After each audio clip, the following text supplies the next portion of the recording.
Hola. Yo, me colaron en un pe.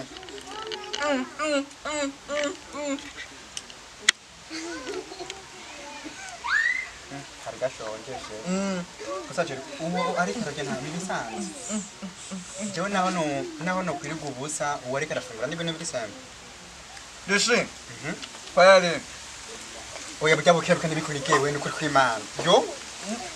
Gawa muzira. Na mama yanzu. Yes. Nonga. Kwari bantu turajya byisho. Ubwo gogo rurabimara n'ukuri. Nomba.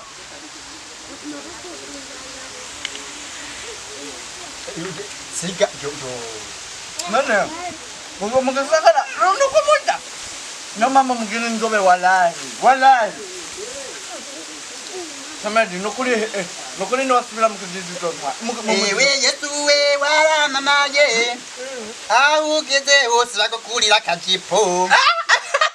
Hey. Ndabukeruke buri kuri yo. Mama wawe yagiye he? Yagiye kuvoma. Yagiye kuvoma. Yo mwana wanje urabona ko wamugize akarima rirenze. Umwana wanje ntaca kinkorera. Narinje kwiyanza nyoko wawe isubire kukubona ku mbuga yanje. Uri kuranyerereza umwana. Nzokubita no ngenda gukubita kwanza ndagiye. Nyoko wawe hagarukira ndagaruka tubivugana.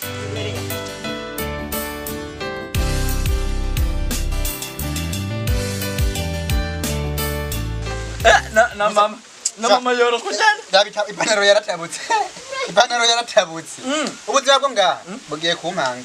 Uwa umugore wanje nawe yo nta inzara iri mu kumwica no kuri kw'Imana. Ubuzima bwo nga bwamunaniye. Ola. Uwo arafise umunoho afise akadagohera kera. Ubwo twara tugenda sheri tukiba itomati. Kwarwana nta n'umunyu. N'umunyu. Ha. Bana wala kunde pelepele. Ipanaro yaratabutse. Nana umlete. Yani mke wangu anajua kupika yani sana. Naho biruko. Sigira umugore wanje. Namugora. Abiteke. Hama ugume ubijora. Naho biruko ndagukunda mugabo wihangana. Kwari utanguye kuyifyeda yo urasha ha mana iyo nda yawe ku muceri ha shira ndari yanyuma. Asa. Ubwo mubireke njango wahada ndabikora uraka shemeji we noma kupika mchele undo mke wangu unateka kabisa mke wangu huyu abu nzozana mama mwigisha guteka mama tete mama noma ubuzima bwo mugabo wapi kabisa bakabo yo sana araho gufata neza ejo uzozuje gusa iyo nduzoze wayipungujije pana kujya nkuhere kuzahavura paso wewe mana Telga yoko kada iyo that urakoze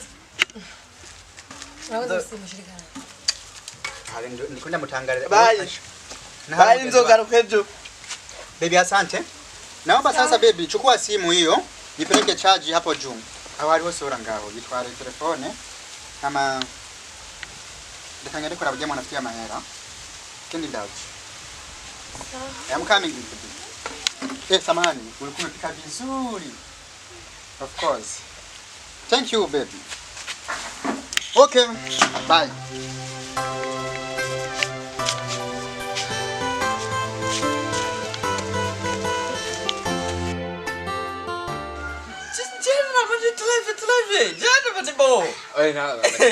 Mimi siyosa jambo yawe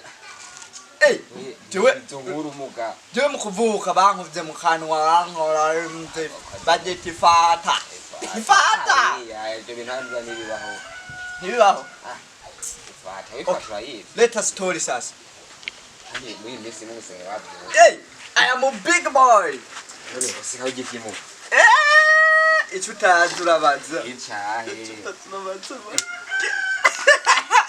ara kubwire ubu jewe muhira ndahajya gake urene nabwi mama wanje atetse isombe aguteke isombe menga numuti none muga acurandangira ahantu urabona je ngako nirandona umbiza ndakubwire bana rishi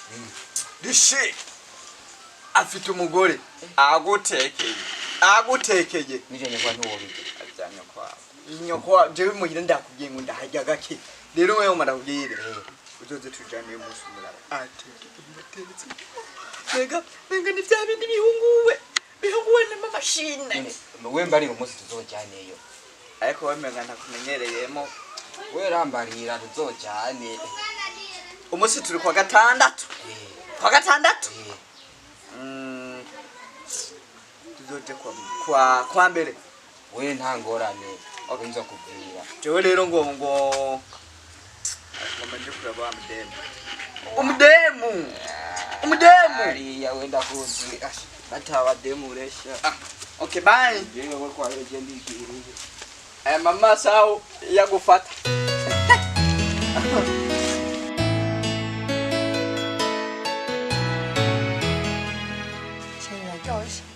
we misi yose jurantwenze misi yose wamuteka ibintu biryoshe nukuri wateka neza friend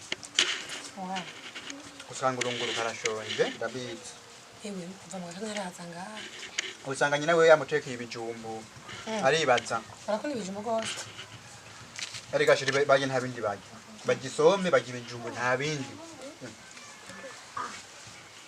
wamusinara mara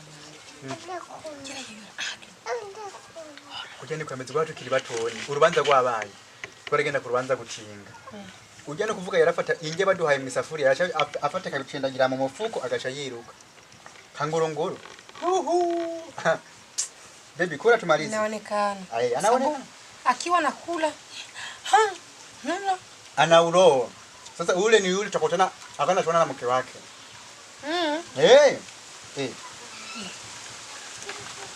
baby sasa asante kwa kupika vizuri mimi nashiba nasikia kama nashiba so wacha nisubirie kidogo lakini kanguruni kama nilikuwa namhitaji sana kila tu nazomaenda hakuna tatizo hakuna tatizo nasema kama hakuna tatizo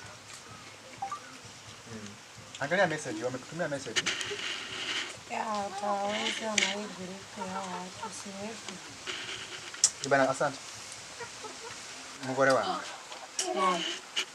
yani jewe ndavye ubuzima twari mwari yatwarira ku masahani y'ibumba amateremusi mu nzu yari yuzuye mu kabati mugabo rawe aje no kurika share mviriza hapa ni kwenu sio ndio kama sijakupenda kwa sababu sivini hela sivini haina Odi utasikia vete karibu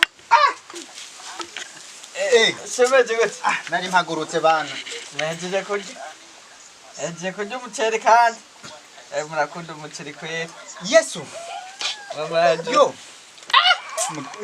reka kujya ibyo hasi uraka shirika ninja zahetse njya zahetse mumva ko yereka kurira nawe iyo nda yawe no kuri kumana izo guhanga none shere so muzanire yambaga twasigaje cyo mwijoro abari nzanira imboga gusa wihangane kubera tugiye kwa ko ntabure Kasipiyano rero wihangane nta bugari yo gucumbira burije ngora nayimpe Baby muzanire buretse tora hajya aha mu kadobo ni umurombo ekambari ni angoha nawe umugore wanje ni mwiza ndari ni mwiza nyene